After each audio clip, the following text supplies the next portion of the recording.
غیر اللہ کی عبادت کو چھوڑنا لازم ہے۔ یا اللہ مدد کہا تو یا علی مدد، یا رسول اللہ مدد، یا بہاول حق مدد، یا جیلانی مدد کے نعرے چھوڑنے پڑیں گے۔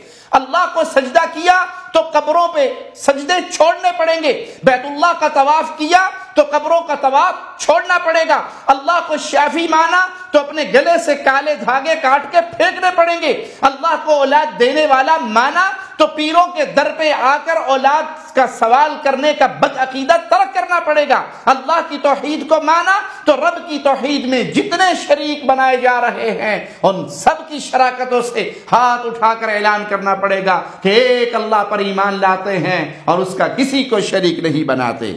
اگر یہ عقیدہ ہے، اگر یہ انداز ہے اللہ کو ماننے کا، تو پھر آپ وادی توحید میں ہیں، آپ ایمان کی بہترین بہاریں پا رہے ہیں۔ اور اگر یہ معاملہ نہیں ہے، دونوں کو لے کر چل رہے ہیں، اللہ کو بھی پکار لیتے ہیں، مردوں کو بھی پکار لیتے ہیں، رب کے لیے بھی سجدے کر لیتے ہیں اور قبروں پہ بھی سجدے کر لیتے ہیں، یا اللہ مدد کی صدائیں بھی لگاتے ہیں اور یا بہاول حق کی صدائیں بھی لگاتے ہیں، تو پھر توحید کے دامن سے آپ بہت دور ہو چکے ہیں۔